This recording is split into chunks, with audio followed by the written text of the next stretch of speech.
Good morning, everybody. Good morning, Jared. Good morning, Lauren. Good morning, Chris. We've just been through the most extraordinary turbulence in the property management business, and I brought two of our specialist property management people, Lauren and Jared, here this morning to talk to us and talk us through some of the, not only the turbulence, but some of the amazing statistics and results that we've had during the last couple of months in order to compensate for the turbulence of the pandemic in the world. I'll start with you, Lauren. You started your life here, you went away and you came back. How long have you been at Byron Bay First National now? 7 years. Is it? Yes.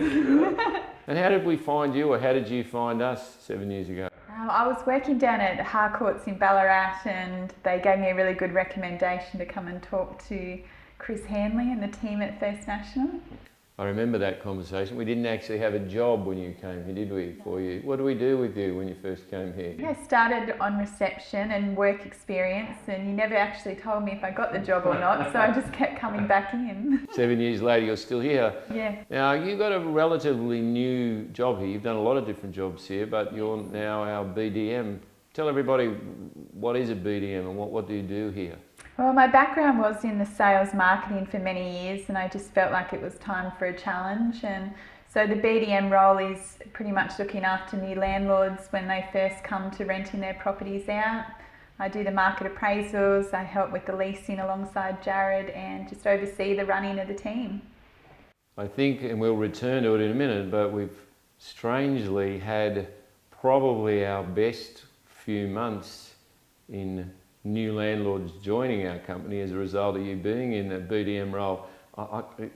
Really, it's unusual to have results like you've had in the last few months. Where have all of these new landlords of ours come from in the middle of a pandemic? We were seeing, like, coming on December, January, I was seeing a lot of the Airbnb owners coming across to permanent renting anyway. We were finding a lot of the owners had a rough winter 2019, bookings were low, very competitive at the moment. So a lot of those were coming across. During the pandemic, there was a lot of Airbnb owners that came across, but mainly those ones are the ones sticking to long-term rental now, which is great. You started your life here, you went to school in this part of the world, didn't you? I did, Byron Bay High School. Did you? Yes. And what did you do before you joined the real estate industry? You've been in it for quite a while, but what did you do after school? After school, I started an apprenticeship with Philip John's hairdressing in Ballina for 9 years.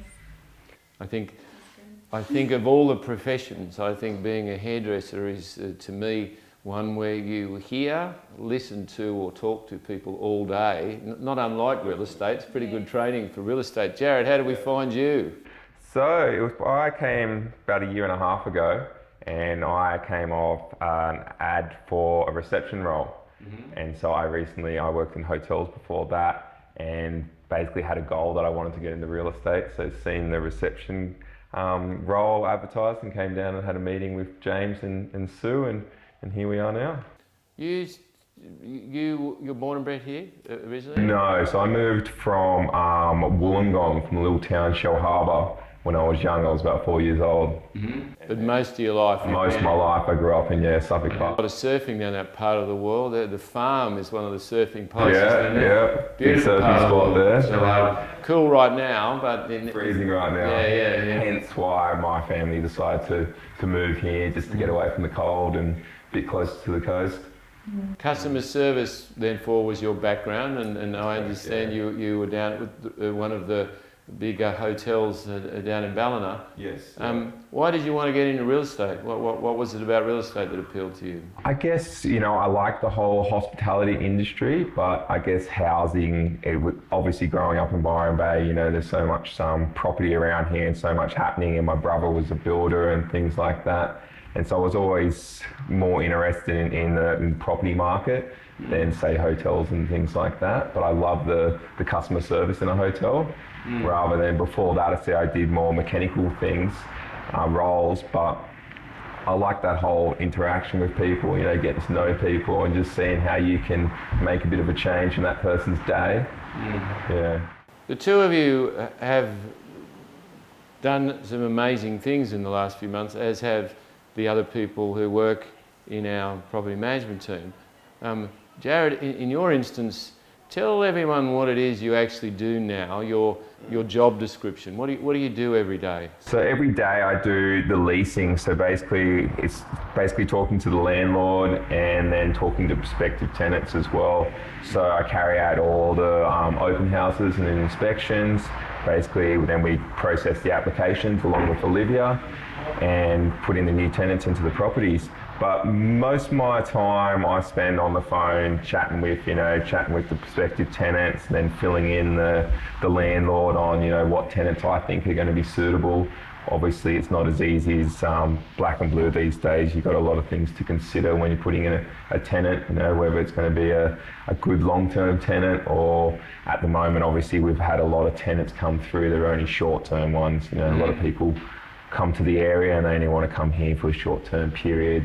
So they come for 3 to 6 months, so which is good for some landlords. I had a look through today, earlier before the interview, through the statistics and data from the month of May. I've never seen a month ever in property management like that. So let's just run through some of the numbers in there. And the one that sticks in my mind straight away is the fact there was nearly 1,000 rental inquiries, 900 and something rental inquiries. Now, to put this in perspective, we might have a few hundred per month on a normal month, but we had nearly 1,000 in the middle of a pandemic. Firstly, from your point of view, Lauren, what was that like, being inside the property management business with that many people coming at us wanting to rent properties as landlords with us or as tenants? What was it like on the inside? It's been a real roller coaster, because looking back at April, the inquiries were very low. We only rented 7 properties in April. There was a high number of properties for rent, 270 in the Byron region in April. Wow. So there was so many properties, so few tenants. And then it switched over to May and the inquiries just... How many properties did we let in May? 25.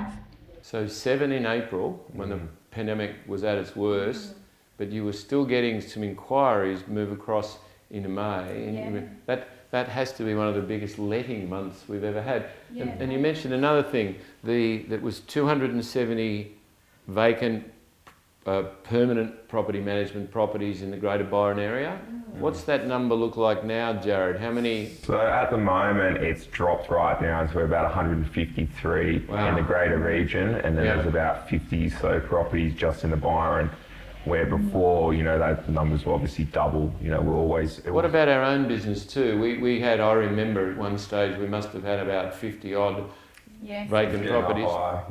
What have we got now? Really? 16 now, and we probably have 80% of those under application.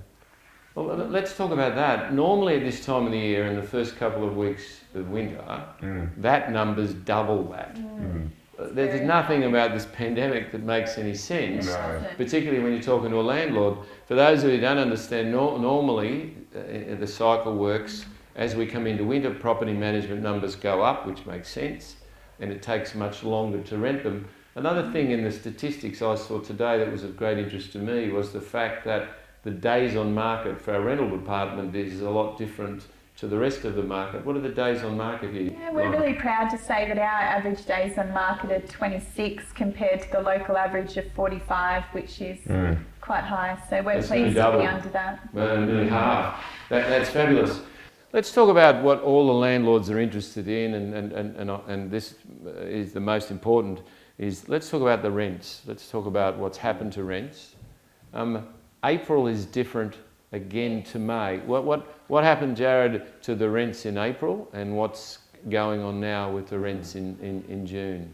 Well, we found that obviously across the board it was about 15 to 30% reduction. We found that some of the high-end properties, if they were up in that sort of $2,000 figure, they had to basically go down by 50% to secure a good tenants.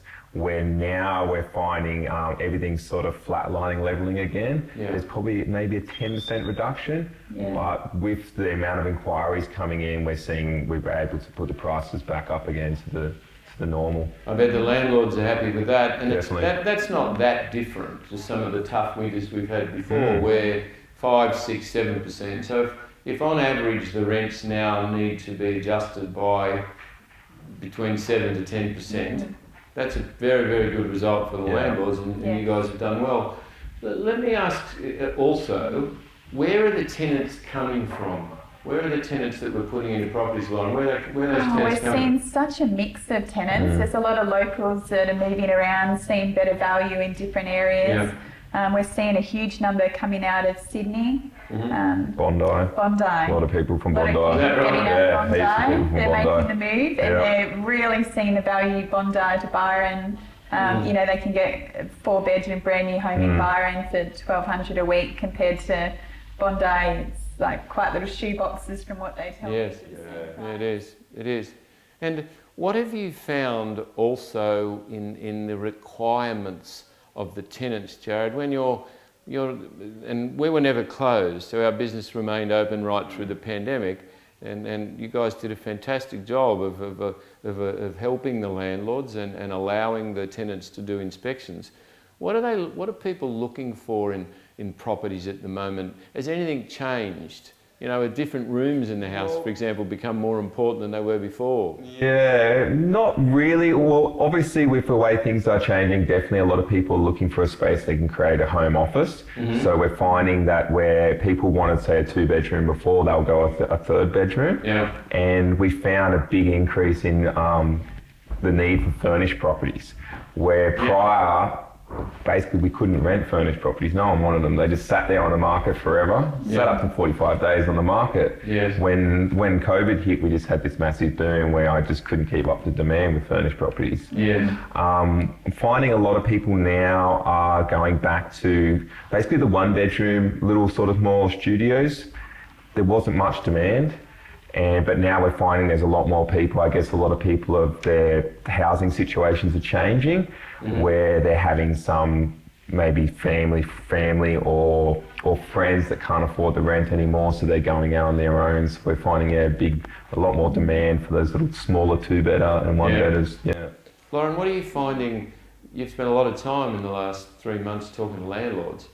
Some by Zoom, I'm guessing, some by phone, some by email, some face-to-face, as best we can. Yes. What have you found? You've been in the real estate business for quite a long time. What have you found has changed, and what are the landlords looking for with their agents at the moment when they're listing their properties for rent? I think they're mainly looking for communication. I know a lot of people, we adapted really quickly to COVID because we were a cloud-based office. So for us, it was kind of business as usual. Jared and I hit the ground running as soon as all this started. So we were able to still communicate effectively with them. And also a company that's locally. It's very hard when they're not local, trying to do so many inspections with properties for rent. So pretty much communication. And a local company that's been here for a long time. I got some magnificent feedback on the two of you and on all of the team there from the level of care. I've more than 4 decades in this profession, and as an old friend of mine rang me this morning who's been in his profession in this area for 4 decades, he said, who would have thought, you know, at Christmas time that we were going to have a pandemic that was going to be all over the world, that would influence all our business practices. I've never seen anything like the last 3 months, ever, in all my career. I want to commend the two of you in particular for the work you've done and the rest of the team. And I also want to say to anyone out there who's watching this that adaptation and change for all of us has been ongoing and virtually every day. But we've all managed to do a pretty decent job of it. Yeah. Most of us are back at work now, in a conventional sense, both in our offices here. But we're still focusing on providing the best customer care we can. I want to thank the two of you for this conversation today and wish you both well. Thanks, Chris. Thank you.